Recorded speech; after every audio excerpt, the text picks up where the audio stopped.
Good morning guys, কেমন আছেন আপনারা? আশা করি ভালোই আছেন। নিউ ইয়ারে দিনগুলো ভালোই কাটাচ্ছেন আনন্দে। হ্যাঁ, আমি আজকে আপনাদের জন্য একটা চিলি চিকেনের রেসিপি রেডি করতে চলেছি। আপনারা সঙ্গে থাকুন, দেখতে থাকুন কীভাবে রেসিপিটা রেডি করি। চিকেনের টুকরোগুলোকে ভালো করে পরিষ্কার করে ধুয়ে নিয়েছি। আর এর মধ্যে এবার আমি দিয়ে দেবো পরপর মশলাগুলো। এখানে আমি দিয়ে দেবো 1 চামচ আদা, রসুন আর কাঁচা লঙ্কা, মানে আধা থেতো থেতো করা, পুরোপুরি পেস্ট করিনি। 2 চামচ দিয়ে দিলাম এই পেস্টটা।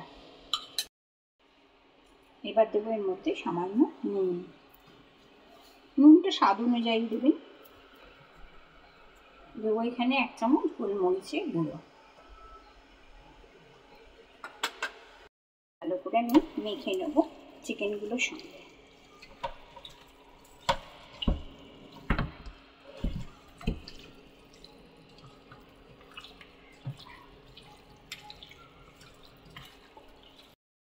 এবার দিয়ে দেবো এতে কর্নফ্লাওয়ার 3-4 চামচ দিয়ে দিলাম।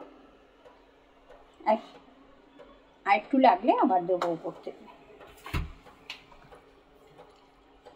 মাখতে মাখতে যদি মনে করি একটু প্রয়োজন আছে তাহলে একটু দিয়ে দেবো।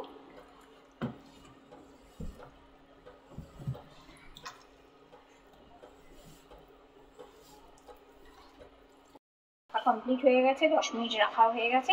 এবার এগুলোকে ফ্রাই করে নেব। আচ্ছা, চিলি চিকেন করার জন্য এখানে আমি একটু পেঁয়াজ আর ক্যাপসিকাম কুচিয়ে রেখেছি, মানে একটু ডুমো ডুমো করে কেটে রেখেছি। আর তাছাড়া এর মধ্যে যাচ্ছে এখানে আদা একটু গ্রেট করে রেখেছি, এখানে আদা গ্রেট করে রেখেছি, এখানে রসুন আর চেরা কয়েকটা কাঁচা লঙ্কা রেখেছি। এবার আপনারা যদি ঝাল যেরকম চাইবেন সেই হিসেবে কাঁচা লঙ্কাটা বাড়াতে কমাতে পারেন। একটু হালকা ঝাল করেই করবো, সেই জন্য অল্প করে কাঁচা লঙ্কা কুচিয়ে রেখেছি। কাঁচা লঙ্কাটাকে অল্প করে স্লাইস করে রেখে দিয়েছি, আপনারা ইচ্ছে করলে বাড়াতে পারেন। তেলটা গরম হয়ে গেছে, এটা অনেকক্ষণ রেখে দিয়েছিলাম মেখে। এবার এটাকে ফ্রাই করে নেব।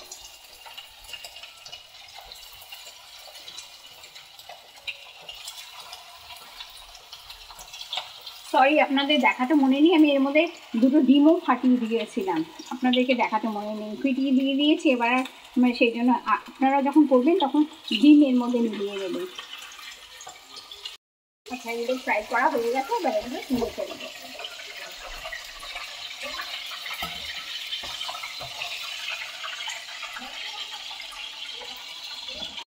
আমি ফ্রাই করে নিয়েছি, এরকম হালকা করে করেছি, যেহেতু ওটা আবার থেকে করা হবে, কারিটা করা হবে আর কি, সেই জন্য এটাকে হালকা করে ফ্রাই করে নিয়েছি। তারপরে আর যদি এরকম আপনারা করতে পারেন একটুখানি মচমচে করে ভেজে নিন, একটু লাল করে কড়া করে ভেজে নিলেন, ভেজে নিয়ে এটা চা কফির সঙ্গে অ্যাজ এ স্ন্যাক্স আপনারা এটাকে খেতে পারেন চিকেন পকোড়া হিসেবে। তো এটা আমি হালকা করে ভেজেছি, যেহেতু এটা আমি এবার করে করব রান্নাটা, সেই জন্য। আচ্ছা, এখানে তেল গরম হয়ে গেছে, আমি তেলে এখানে দিয়ে দেবো প্রথমে এই যে গার্লিকটা আমি গ্রেট করে রেখেছি, গ্রেট গার্লিকটা এর মধ্যে দিয়ে দেবো। তারপরে দিয়ে দেবো এখানে আমি এই যে আদাটা কেটে কেটে রেখেছি, সেই আদাটা। আর তার সঙ্গে দিয়ে দেবো এখানে চেরা কিছু কাঁচা লঙ্কা রেখেছি, কাঁচা লঙ্কাগুলো দিয়ে দেবো। পেঁয়াজগুলো কেটে রেখেছিলাম আর ক্যাপসিকাম কেটে রেখেছিলাম, এগুলো এবার এর মধ্যে দিয়ে দেবো। এটাকেও ভালো করে ভেজে নেবো, ভালো না মানে হালকা করেই ভাজবো, বেশি এটা ভালো করে ভাজা চলে না, এটা ক্রাঞ্চিনেসটা নষ্ট হয়ে যায়, মানে একটু হালকা করেই ভাজতে হয়।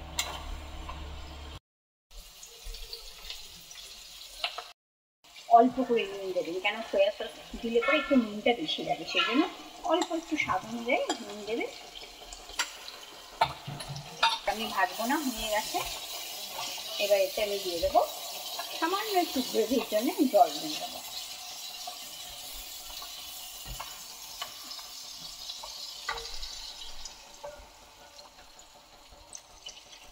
ব্যাস, এটাই এনাফ।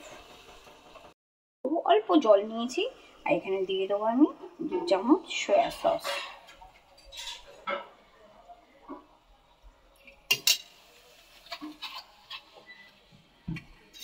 এবার দিয়ে দেবো এটা ভিনেগার, 2 চামচ ভিনেগার। এবার দিয়ে দেবো টমেটো সস।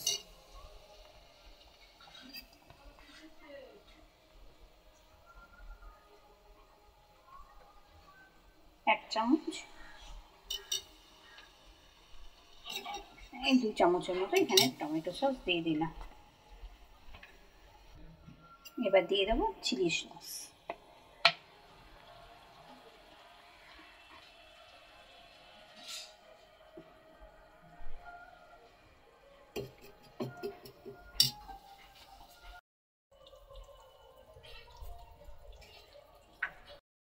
এবার দিয়ে দেবো এখানে আমি 1 চামচ গোলমরিচের পাউডার। এটাকে ফেটিয়ে নেবো একসঙ্গে, সসগুলোকে ভিনেগারের সঙ্গে সব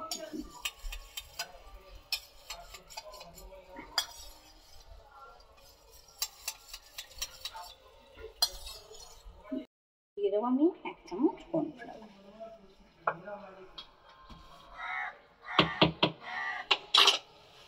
এবার এগুলোকে একসঙ্গে সব ফেটিয়ে নেবো।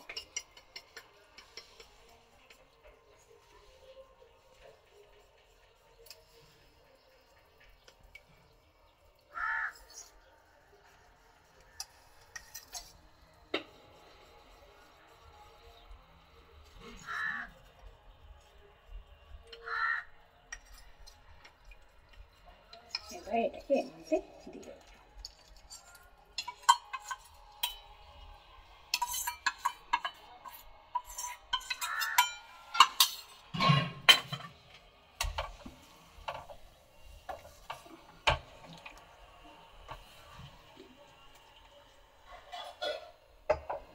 এটা হয়ে গেছে। এবার এর মধ্যে এই পকোড়াগুলো দিয়ে দেবো, যেগুলো ফ্রাই করে রেখেছি এগুলো মধ্যে দিয়ে দেবো গ্রেভিটার মধ্যে।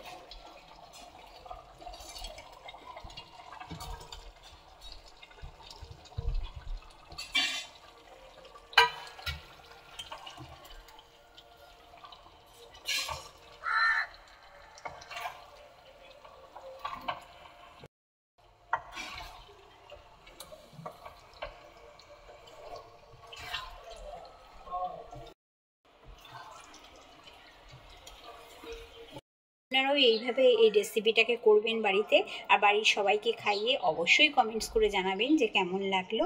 আপনাদের কমেন্টসের অপেক্ষায় রইলাম। আর A4TV চ্যানেলটাকে সাবস্ক্রাইব করতে, লাইক করতে আর শেয়ার করতে একদমই ভুলবেন না।